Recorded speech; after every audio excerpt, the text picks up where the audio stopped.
Hi, I'm Avery Trufelman, and maybe you can relate to this. There's so many great podcasts out there, but it's impossible to listen to them all. That's why I'm so happy to be the host of Hark Daily, a new way to hear the best moments from the best podcast conversations. Each weekday morning, you'll hear 5 captivating clips from amazing podcasts on the day's news, culture, and so much more, all in 20 minutes. And it's totally free. Check it out at harkdaily.com.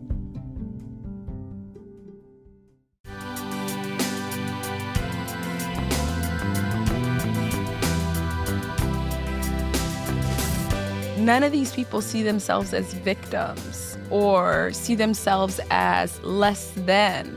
There's so much honor in the way that they share their food, in the way that they tell their story, and that you can create a better world even if it's within your family. This is Taste. I'm your host, Eliza Barbanel.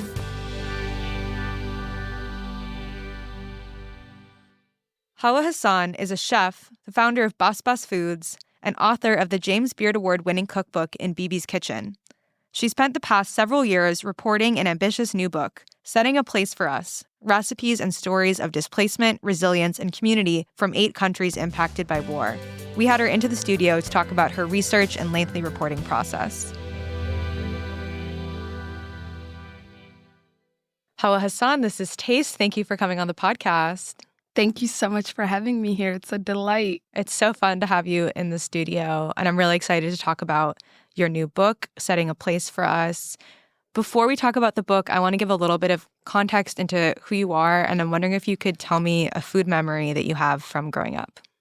You know, it's funny because I think oftentimes when I talk about my food memories, I talk about like my mom and her like sugo and bris and things you've probably heard me talk about. But the thing that constantly comes up for me is what I remember as a child that I went to for comfort. And I grew up in Seattle, Washington in the early 90s, so like around 1993, 94. And I went to the same gas station every single day. I went to this man named Mr. Henry. He and his wife fed me every day after school. And the one thing that stuck with me from that time and that I often crave is, this is going to sound bad, but this is my food memory, especially when I need comfort, is this hot dog he made for me, this beef hot dog and Doritos. Like, that's my memory and that's my comfort. I love this. Are the Doritos on top of the hot dog, or are they on the side? It was a bag of chips when it used to be 25 cents. Yeah. I'm picturing them like, what flavor was it? Oh, the nachos. Ooh, I was thinking Cool Ranch. Oh, I didn't like Cool Ranch at all. I only had it at like pizza parties, like when other people's parents provided that. The secondary. Exactly. Before you came to the U.S., had you had a hot dog before? Never. And I think that was a bit of the allure. Pizza and hot dogs were a big deal for me because I'd never seen them, ever. Had you seen them like on TV or just not at all? I'd never seen any of that. I mean, I saw olives for the first time on the airplane. Whoa. Coming over to the U.S. I'm just picturing what it would be like to encounter an olive on the airplane for the first time. It feels like a very sterile setting. Yeah, well, when I arrived in Seattle and I spoke to my mom finally, I told her that they were serving green eyes. What did she say? She was sure that they weren't. Yeah, she was right ultimately, I guess. Yeah. Moms always know. I was like, I'm positive. There was like a hole in the middle. When you moved to New York later on, did you have any similar experiences of like foods that you had never encountered before that you remember? No, but when I moved to New York, one of the very first things I leaned on heavily for the first year I lived here was pizza. Like dollar slice kind of pizza? Dollar slice pizza on Fulton and Nostrand. It's right next to Ali's, the patty place. I don't know if it's still there, but I used to go there all the time, getting on the train and getting off the train. So shout out to the dollar slice. I'm really excited because I didn't really get to do a podcast episode with you about your last book, In Bibi's Kitchen, but it's one of my favorite books, and I think you just do such an interesting thing when it comes to coming up with cookbook ideas, and I'd really love to hear about how you first came up with this idea for Setting a Place for Us. So setting a place like in BB's Kitchen was really born out of a desire to tell stories about selfishly myself, my family. In BB's Kitchen was based on the fact that I wanted to preserve those stories and I wanted to tell broader stories about being African. And I knew I couldn't do that if I focused just on Somalia. And I knew I couldn't do that if I just focused on the recipes. And I knew I couldn't do that if I had just focused on grandmothers and recipes. And so it was like the Indian Ocean and the countries that touch and how that pertained to where I'd come from, which was Somalia. I always knew that the second book after that would be about displacement and war because that's what I grew up in. And ultimately that event of displacement and war became the bedrock of my life for so many years. And I knew that would be the second part of the follow-up to In BB's Kitchen would be, how do you talk about that and how do you create a bigger space for what it looks like to be you? Yeah, absolutely. And I guess I'm interested in why cookbooks as the vehicle to explore all of that. So then I'd have to take it back a little bit to 2014 when I launched my company, Best Foods. And the intention, prior to all of that, I was talking to my mom because I really wanted to leave my old life and my old career. And I had kind of been like in an examination phase of myself. I wanted to figure out who I was, where I'd come from, who my people were. And I also wanted to undo a lot of the stories that had been told to me about who I was, which for so long, the story that I constantly told myself was that, one, I was Khadija Usman's daughter, I was Hussein Ahmed Aden Ilman Baran's daughter, that I was one of 10, that I was born in Mogadishu, that, all these other things that happened, but that was the thing I hung on to. I was like, I know who I am. I know where I'm from. And then later I was like, oh God, I'm so beholden to this story that I'm not creating new ones about myself. And then I became the girl next door and I became a basketball player. And, I became very American in all the ways that a teenager could be, living in Seattle, Washington in the 90s. And so, country music was me, grunge was me, all these different identities had become who I was, which I really loved because I'd created this way of being just Hawa Hassan and not Hawa Hassan past, but Hawa Hassan present and future. And so in 2014, I'd come to a fork in the road and I really was starting to confront, even though it was nice to hold on to those stories, what more could I do with them and how could I create better on who I was? And also, I was like, I need to go to therapy. A lot of trauma has happened. And so to answer your question, I got into the food business to tell better stories, again, selfishly about myself and my people. And that's how all this came to be. It was how do you arrive at the dinner table and how do you innovate from there? Yeah, I really love getting to hear about all of these different versions of Hawa. And I think that kind of process of, not even myth making, but just storytelling about ourselves and people around us is so foundational to cookbooks and is something that I think has been lacking in a lot of ways for a while. And I really want to talk about the process of making this book happen, because as someone who reads a lot of cookbooks, I've heard you talking about it. I read the blurb and I was like, oh, this must have been a really ambitious and complicated reporting process. The book focuses on 8 countries. I'll name them. They're Afghanistan, the Democratic Republic of Congo, Egypt, El Salvador, Iraq, Lebanon, Liberia, and Yemen. How did you come up with this list of countries and how did you try to, pay respect and understanding to all of them? I wanted to examine countries that I felt mimicked Somalia's climate in terms of the things that we'd experienced as a people. And so some of the things that when I was thinking of which countries I would go to or which countries I would feature in the book was about, I wanted to examine conflict and instability. I wanted to also examine civil war, refugee and migration crisis, and then humanitarian concerns, right? So the DRC and Liberia have long endured devastating civil wars, but in places like Afghanistan and Yemen, not only have they experienced foreign intervention in a way that has devastated the countries, but they've had constant ongoing wars. And then I wanted to look at places that had just political upheaval. And that was places like Lebanon. Lebanon, for so many people, actually, when I was thinking about these countries and I was talking to subjects from these countries, people would be like, the DRC and Lebanon in the same conversation. And I was like, yes, in the same conversation, similar things are happening, whether you know it or not. So those were my guiding points in regards to the countries that I included. Yeah, I think it's really interesting to think about what are the similarities, what are the differences, and how do we learn by having both of those side by side. Which of the countries did you visit, and how were those experiences for you? So I visited the Democratic Republic of Congo, El Salvador, Liberia, and Lebanon. And had you been to any of those countries before? I'd been to El Salvador in 2020 February, right before the world shut down, to do the proposal for the book. So before In Bibi's Kitchen had come out, I knew that I needed to do the work for this book. So I did that proposal based on my visit to El Salvador. And what was it like for you, I guess, you went back to El Salvador afterwards.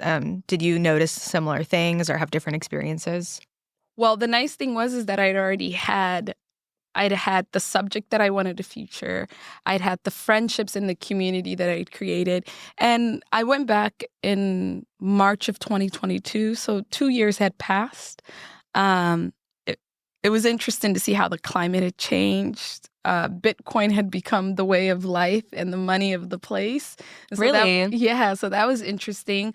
Also, in El Salvador, there's huge migration rates due to gang violence and instability. And so just right after I went, they'd had a new president. And so there was a lot of conversation about that and people being jailed. So it was really interesting. And then how did you handle reporting on the places that you weren't able to go to yourself? I hired, like In Bibi's Kitchen, I hate to keep talking about In Bibi's Kitchen, but I used the same tools that I did there. And so I thought about who I knew in my personal circle.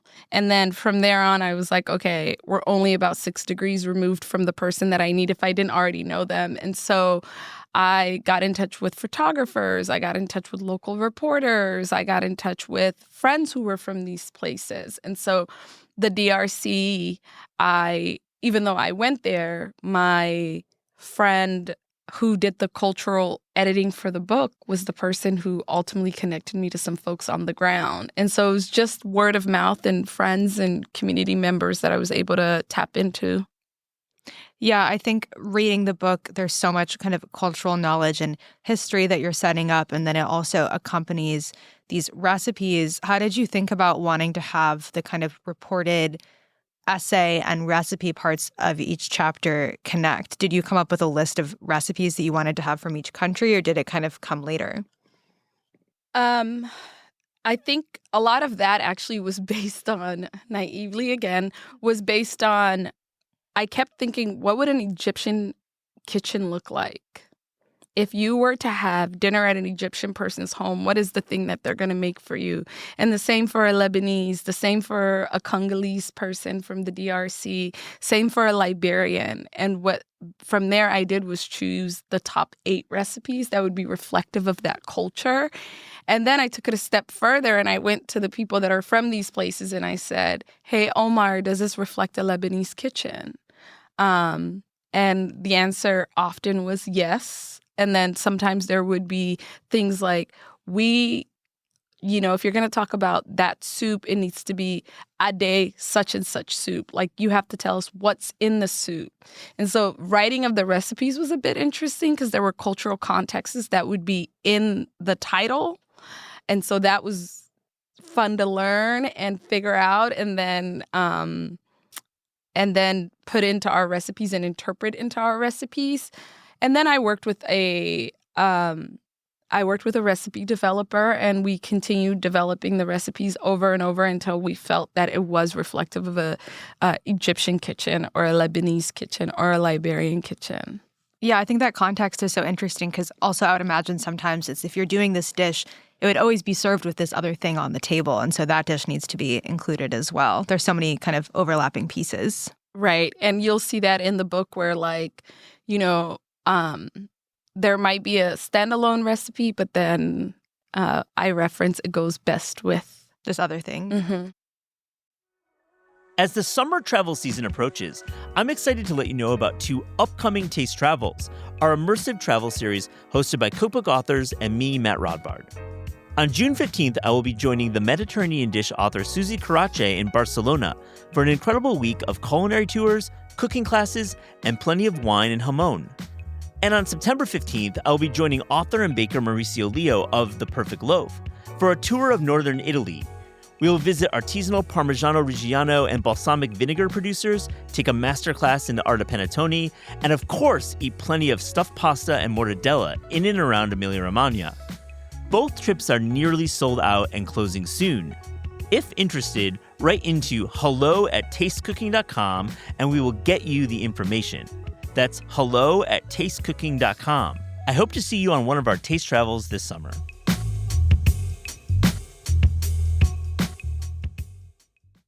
Another thing that I noticed when reading the book is these kind of QR codes that you have throughout. Can you tell me about why you wanted to use those and what kind of purpose they serve?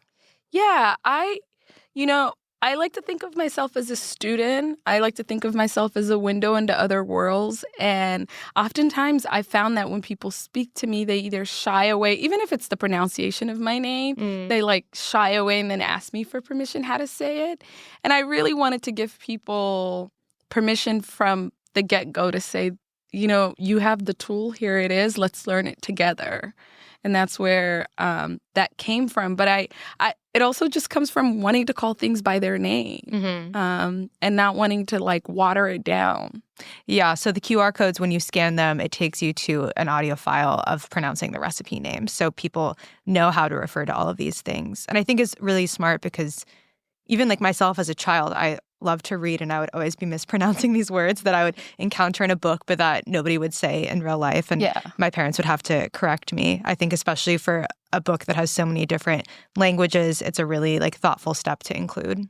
Thank you. I mean, I still mispronounce things. My husband thinks I say people's names wrong all the time. I'm like, I just added an S. It's just a little extra flavor.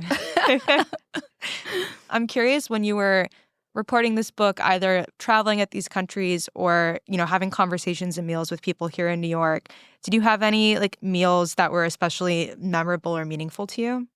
Getting to Congo the DRC was such a complicated, I call it like a shell game, because I just felt like I was in a whirlwind of moving pieces that I had no control over. And it was 2 days after I won the James Beard. I left the Beard, got on an airplane because I was like, I don't care what happens. I need to get this done. So we left. We got to Paris, get to Paris, and are told we need a visa, a La Flung visa, a flying visa to get to the DRC. And I was like, nope. I talked to the embassy. They said no. And they were like, you can have somebody call the airline and we'll let you on. So we ended up staying an evening in Paris. And I found somebody on Instagram because I had written this whole post saying like, haven't processed this. I'll come back to it. Thank you, everybody. I'm on my way to the DRC. And a Somali person had written me and said, like, Kinshasa? And I was like, yeah, I'm on my way to Kinshasa, but I'm stuck in Paris waiting for a visa. He said, don't worry, I'll get you the papers in the morning. Gets me 2 visas, which cost me, I'm not kidding you, thousands of dollars. I mean, again, it became a part of this shell game because it was like hustle after hustle after hustle, which I was the mark at every turn. And so when I think about that, for me, there was no place more, and each place was special in its own way and offered a different experience. But when we got to Kinshasa, I had a friend set me up with Lana and her family. and they gave me refuge. They brought us into their home. And I talk about that in the intro of the book where I say the food is almost inconsequential because I needed the warmth and the comfort of like a family setting in a dinner table, and she provided that for us that evening, our first night in Kinshasa. Wow, what a story, and also like a testament to the network of Somalis around the world that you got your visa immediately and kept going on your way. Oh my goodness. I still, I had spoken to the friend that set me up with Lena. He said, you're going to have to wait a few days. And I was like, no, then we're going to miss Kinshasa altogether because I have to be in Liberia in a few days. And so wherever he's listening, I hope he knows I'm very grateful, even though I was hustled. Yeah, it's just part of the deal, I guess. Yeah. I'm curious, like zooming out on more of a macro level, what do you think we can learn about a country or a people or even a family like by looking at the food that they have? I think when you think about that coupled with the countries in this book, you have to think about a place like Iraq, which is often said to be the cradle of humanity. You got to think about Egypt, which has one of the oldest civilization on earth. You have to think about the things that these people experience every day. And the number one question they're asking themselves is, what's for dinner?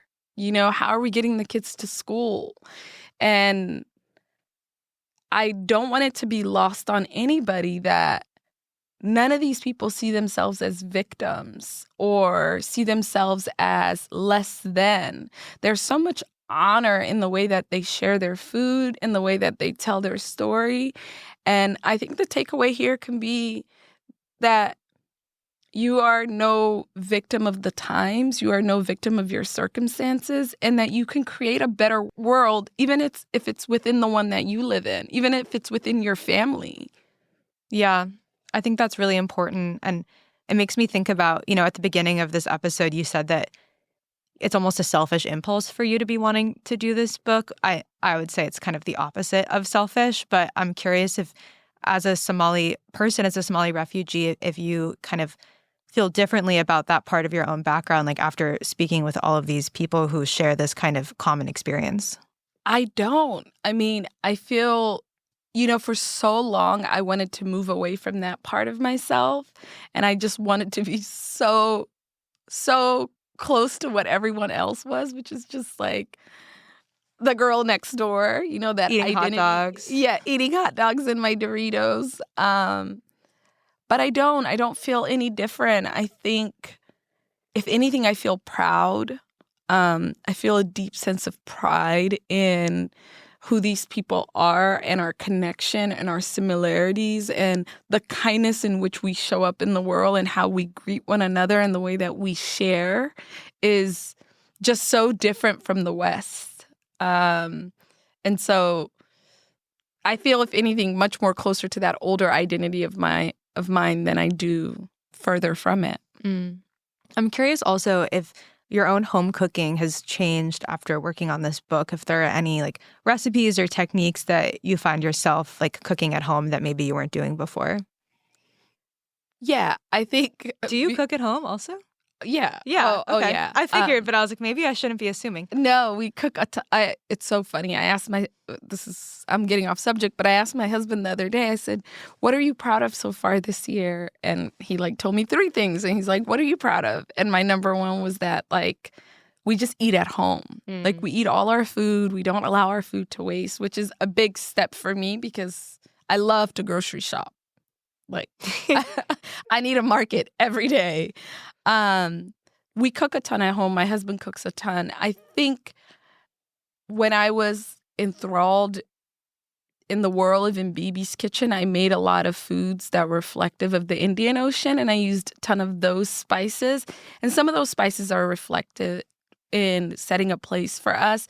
But now I find myself cooking cooler foods, things that are finished with tahini or not a hot sauce, but a cooler sauce. And I think in so many ways, my cooking is changing and the things that I'm eating are changing because I'm cooking from places that I'm not from and cuisines that are, for a lack of better comparison, reflective more of the Middle East.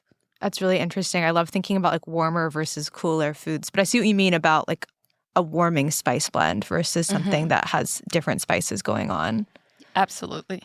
I feel like everybody writes a book hoping that people are going to read it chronologically in the way that it was written. But when I speak to people who read cookbooks, like often that's not the case. And they're kind of like flipping to a chapter or to a page and seeing what catches their eye. If someone was listening to this episode, if there are any recipes in the book or sections that you would recommend somebody like check out as like a first recipe to make at home. So I would absolutely love that, if somebody's going to open up this book and there's an easy recipe to go to or a very delicious recipe, I think like the arayas from the Lebanese chapter, it's a meat stuffed pita.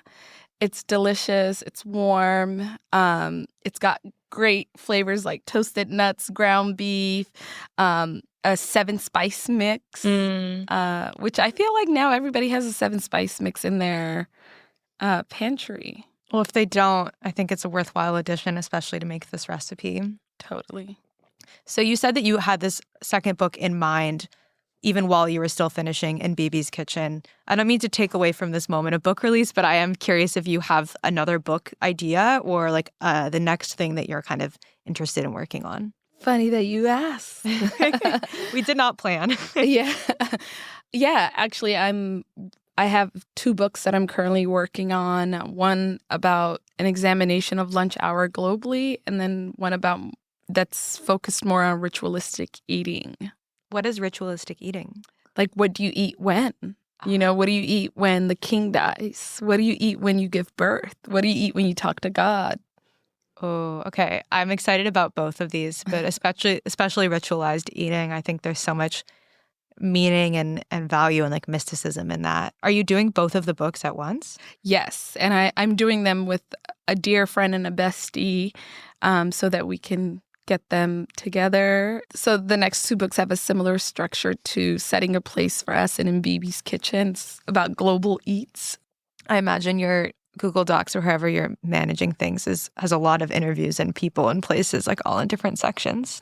Yeah, it's so funny. A poet friend asked me today, she's like, how are you doing all of this? And I sent her a video of my Dropbox. So everything's in Dropbox. Wow. Okay, I want to see the video. It'll be good inspiration for me too. Before we close today, I want to play like a rapid fire game with you. So I'll give you a question and then you're going to play favorites and tell me the first answer that comes into your head. Okay. A recipe from Setting a Place for Us that you would make for dinner tonight. I would say the fool. I know that it's a recipe that it's flavel beans. I know it's a recipe that most people eat for breakfast or lunch, but I would make it for tonight because I've been eating I've been eating a diverse protein dinner, and so it's something that I would make for tonight. I love fool. I do too. A favorite cookbook right now that isn't your own? I just looked through Ghana to the World last night. I haven't read through it, but I got it last night, and I think it's really beautiful, and I think it is a book that is hopefully going to make it easier for more people to make books like that. It's a beautiful book. It really is. Your favorite grocery store in New York? Shahadi's. I live right there. It must be so nice to be close by. I feel like I would go every day too, though. Yeah, I go there quite often, sometimes just for discovery purposes. Your favorite bakery in New York? My husband told me not to say this, but it's true. Winston's. Why can't you say it? He's like, everybody knows it now. And I'm like, but we knew it a long time ago. Yeah, and they have a second location now. So I'm hoping they have one in like First Ave in the Lower East Side, East Village. Oh. I know, you could go after this. I know. Thank you for that. What do you like to get there? The donuts. Really, it is the best mochi donut I've had in New York. Yeah. My Salty niece just sweet. came to help me in the kitchen, and she lives in New Jersey, and I took her there after. She had powdered sugar everywhere in the car. That's so cute. Your favorite neighborhood restaurant? Walter's. Your go-to late night snack, whatever late night means to you? Probably Greek yogurt, honey, and walnuts. Mm-hmm. A restaurant that's not in your neighborhood that you wish could be your neighborhood restaurant? Okay, only because I grew up in this restaurant, Cafe Jeton. Ooh, I don't think I've been there before. Oh my God, they have a Vinegar Hill one now. It's not the same, but it's on Moth and Prince. What do you get there? I've gotten the full there. I get the salmon there. I also get the couscous there. Okay, final question. A fictional food scene, like from a book or a movie or something made up that you wish that you could magically eat in real life. Oh, this is great.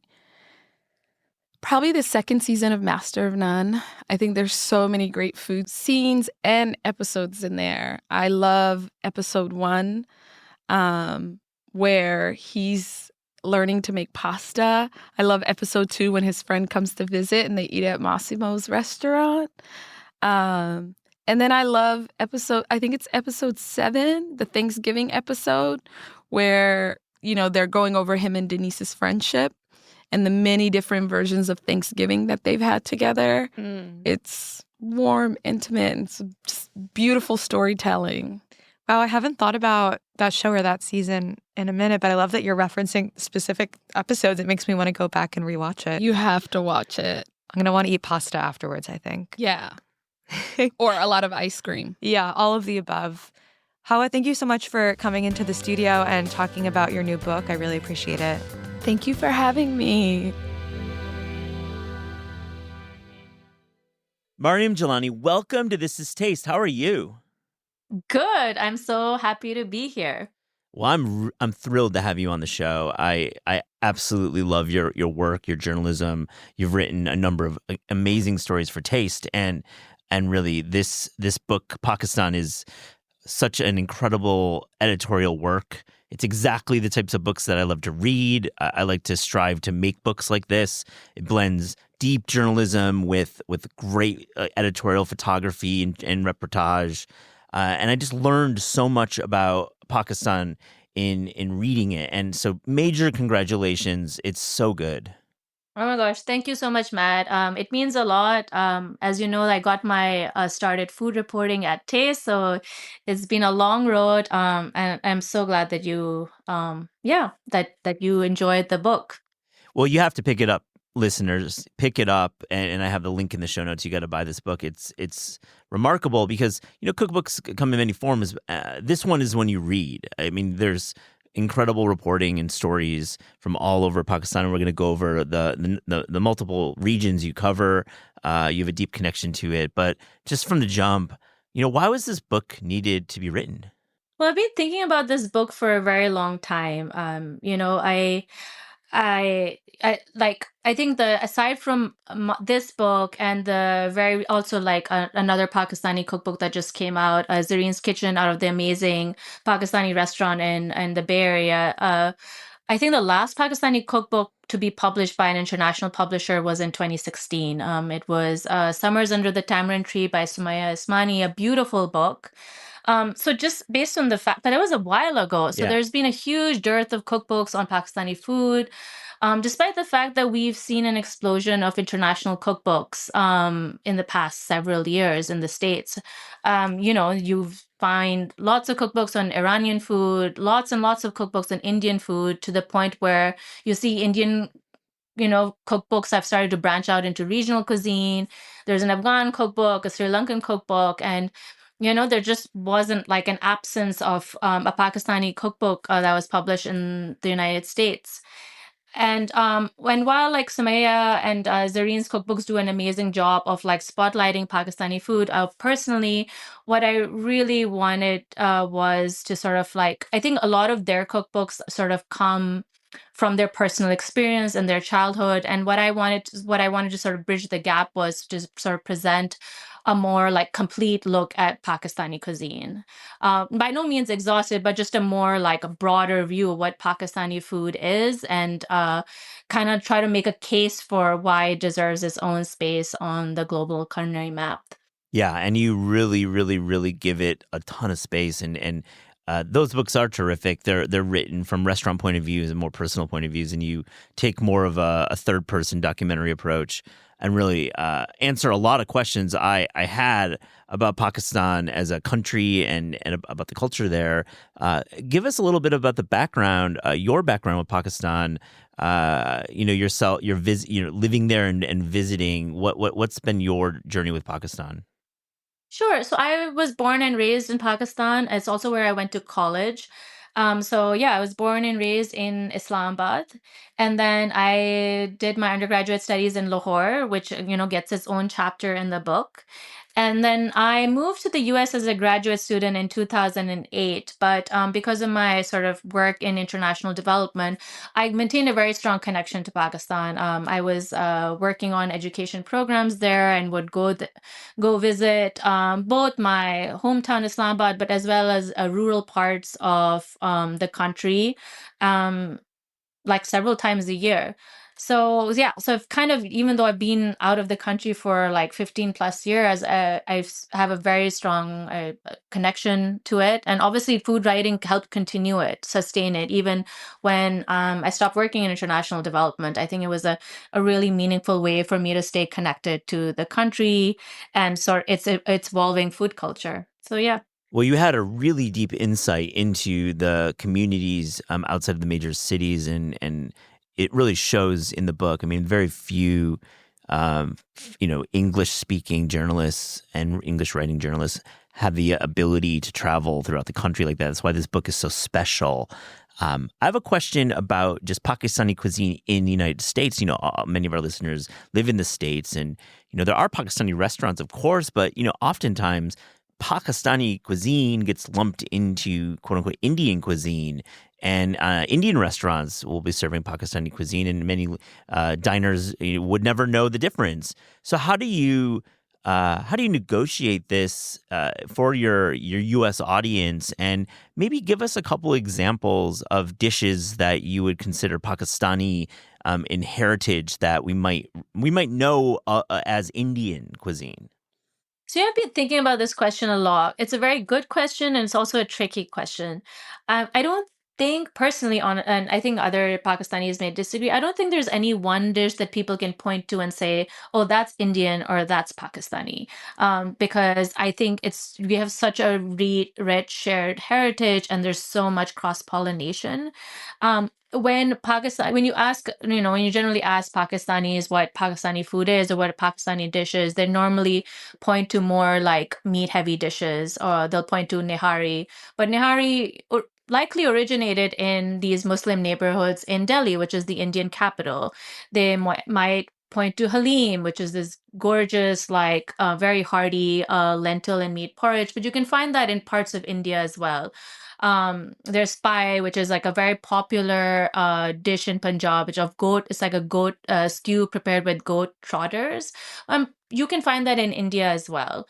And so what I've tried to do in the book is, and maybe it's not a satisfying answer, was that instead of saying like that's Indian or Pakistani, or that is that Pakistani or Afghan, I've tried to say, well, it's Pakistani and Indian, or it's Pakistani and Afghan. If the cook preparing it is identifies as Pakistani, they're infusing that dish with their own sort of history and their own take. And so I've taken a very generous view of what Pakistani food is. That's a very satisfying answer. I'm going to say Okay, great. You did a great job, and I think Phew. it's Okay. impossible to have certainty with this question because of Pakistan's history as a country, which is so young, and really you negotiate well. Tell us a little bit about the travel for the book, because clearly with the photography. And stunning photography, and the design really makes the photos pop in a way that I absolutely love. What's it like reporting this book? What kind of miles did you put on just to get out into the country and meet these cooks? You were in a lot of kitchens. It's clear from the headnotes and the writing. Yeah, so I think for the travel, I mean, it was very ambitious. I only had 6 weeks to travel, right? I mean, I think the way, these book timelines work, I didn't have a ton of time for field research. It was as soon as I sort of got my advance, I had to kind of run to Pakistan and then squeeze this trip in right before Ramzan starts rolling in. And so if anyone who's ever lived in a Muslim country knows that the country kind of shuts down during Ramzan. So I didn't have a lot of time. And so within that 6 week period, it kind of had to make some very difficult decisions. But I think we did a pretty okay job in reasonable coverage of the country. We got in all four provinces, and like the north, and Hunza in the northern areas. I started the journey in Karachi, which is probably one of my favorite cities in the world. It was a very strong start, so it was kind of hard for the rest of the places to live up, but I think they did a good job. I contracted a travel company, Route 16, who also ran a really cool boutique resort in Upper Hunza. They helped organize the logistics of the trip and also filled in the gaps of some of my kitchen visits. Together, we brainstormed an itinerary where we shortlisted the towns, cities, and villages that I could visit during such a short period of time. So we were trying to balance the need for representation, making sure that we were covering as many region and diverse communities as possible, but also just keeping very basic practical considerations in mind, which was like travel time, expenses, how many dishes I could even also looking at bang for your buck, like how many dishes, how many good visits could I get out of a visit to a particular city. So I worked very closely with them. We started off with a big spreadsheet where we listed out all the potential visits, all the potential cities, all the potential home visits, and within that, all the dishes that I was sort of interested in learning about. From Karachi, I traveled across Sindh province, tried to cover different terrains. From there, I did a quick trip to Quetta in Balochistan, which was personally a very special trip to me because I've never visited Balochistan. It's probably the poorest and most underrepresented province in the country. And we know you forget the rest of the world, but I don't even think the rest of Pakistan knows very much about Baloch cuisine. So I spent a few very meaningful days there.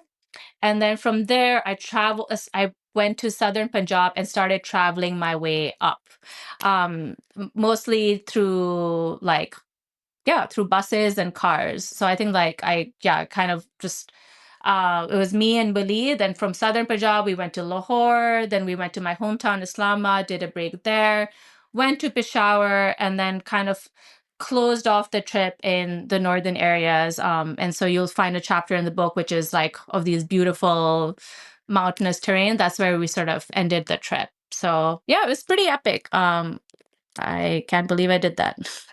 Well, with this travel, with all this extensive travel, you clearly got into some very unique spaces, probably places that a journalist hasn't seen. Well, give us a couple examples of being in some home kitchens and what were the dishes that you experienced there.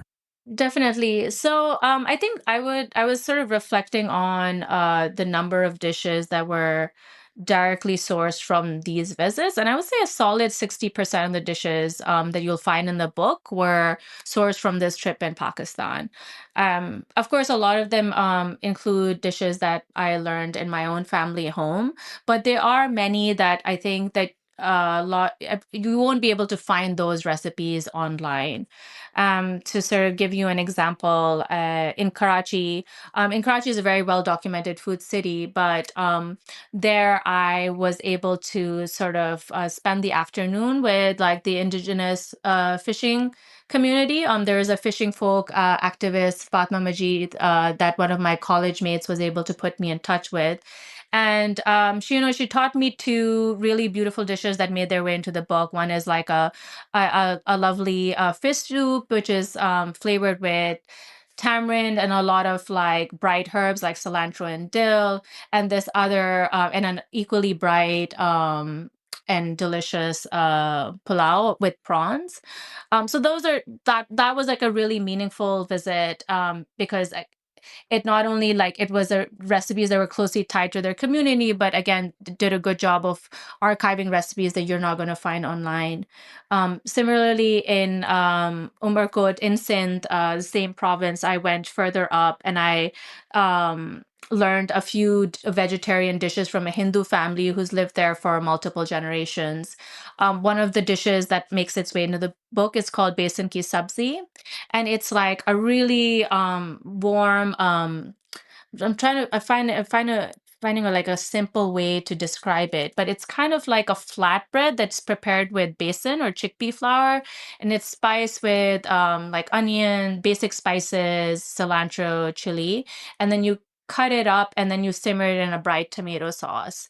Again, like it's a dish that you can find in India as well, in the Rajasthan province, but in Pakistan, people wouldn't really even know that it's a Pakistani dish or that it's actually quite rooted in the province. Yeah, those are just a few of the examples of some of the dishes I directly sourced from the trip and that have made their way into the book. And these are recipes that you typically won't find online or in, Pakistani cookbooks. Well, Miriam, the book is a loving tribute to the cuisine, but in some sense, it's a call to visit Pakistan. And for our listeners, folks who maybe have Pakistani heritage or those interested in Pakistani cuisine, it's a call to visit. What is your answer to the question of should I visit Pakistan as an American right now? That's interesting. I thought about this question when I was writing the book proposal, because the book is meant to inspire cooks as well as travelers and get people excited about Pakistan. I think if you've ever traveled to other parts of South Asia, like India, Sri Lanka, or Nepal, you know that even though they're from the same region, it's the flavor of each country is very different. And I would say the same for Pakistan. So if you're really curious, I would definitely encourage you to go visit. It's and the way I would describe Pakistan and the way I would also describe its food, it's kind of where South and Central Asia meet. And because it's not a huge tourism hub, Pakistani are so excited to welcome visitors.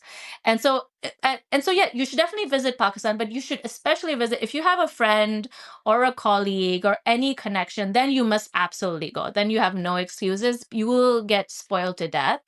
If you don't have a personal connection to Pakistan, there's a lot of new travel companies like the one I worked with who help set up very curated itineraries for you. They take care of the logistics. It's the travel infrastructure is still developing, is still very much a work in progress. So it's always helpful to have like a company kind of back you up and help iron out some of the things that are more confusing about traveling to Pakistan, like the visas or just sort of the logistics, like booking flights on your own is not the most intuitive. But it's still come a very long way from when I left the country. The security situation has improved a lot. The last Prime Minister Imran Khan made a huge push to promote tourism. There was like a bunch, even there were the Pakistani government was courting a lot of influencers, and so yeah, the country has come come a long way since I left. And yeah, I think that if you're curious about it, I think it's definitely worth a visit. It's a fascinating place. Miriam, I love the photography. I've said a bit at the top, but how did you work with your photography team to execute these images, and how did you write with the photos in mind? Because it really connects well. So I think with the photography, I was really keen to not caricaturize Pakistan. I wanted to give readers a true sense of the place through the photographs. And so with the location photography, I decided to go with Walid and Insia, who had a lot of experience with documentary style photography. They went into a location and didn't instruct anyone to do anything. They just sort of blended in the background and let the scene play out. Of course, there were challenges that came with that because it made the design process tricky because the light was all over the place. These weren't cute, brightly lit kitchens. There was a lot of variation in what the final image looked like. But luckily, the studio photographer Sunny was really great in helping sort of pull the visual feel together. Sunny, who he's the one who did the studio photographs.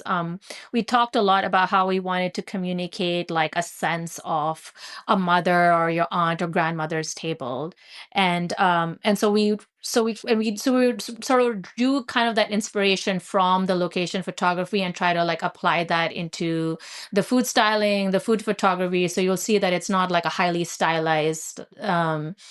It's not very highly stylized photos. We wanted to give a very like kind of, um, yeah, like a very genuine, warm, and sort of realistic feel. And I'm so glad that you think that it came through. Oh, it absolutely did. And I know the challenges of shooting outside of the studio. My books have all been that way. And honestly, it makes for such a fuller book. And you really accomplished such a feat with it. And the design is great. I'm going to close and just ask you, what's next, Miriam? What are you working on? It's a great question. It's definitely not another book. Honestly, I think I've been so immersed in this project for so many years. And as you know, I've been working on this, thinking about this book, working on this book while I've been living in a lot of different places.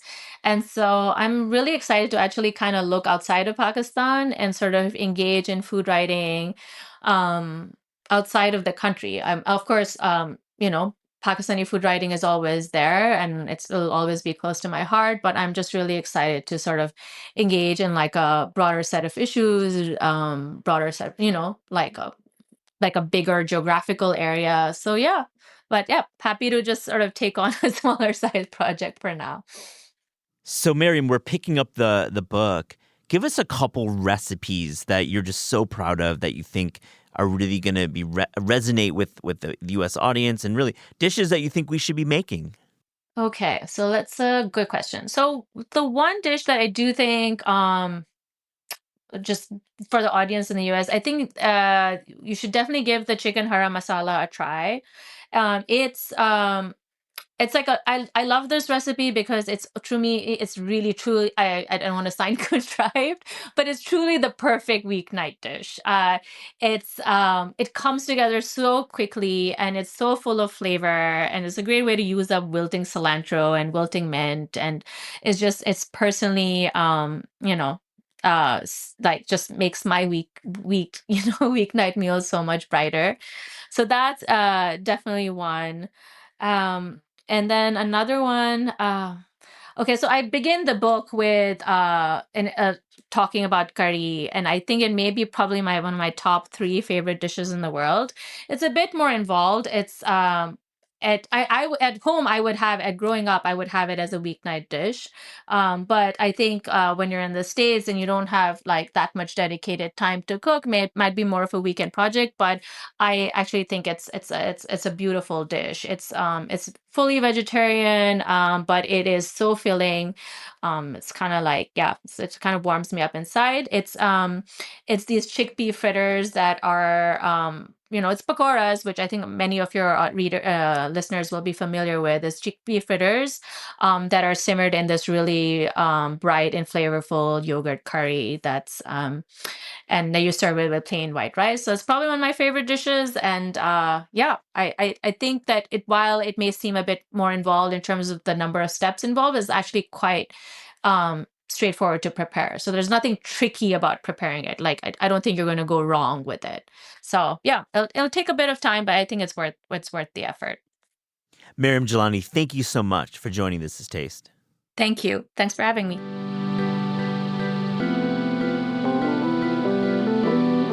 This Is Taste is hosted and produced by Matt Rodbard and me, Eliza Abarbanel. The show is edited by lead producer Clayton Gumbert and supervised by Pat Stango, Director of Media Production and Development at Penguin Random House. Thanks to Shalia Harris and the production team at Penguin Random House. Theme music by Steve Rydell, logo and guest illustrations by Ellie Skurzat. Visit Taste online at tastecooking.com and make sure to subscribe to our newsletter to keep updated on all cool things in the world of taste.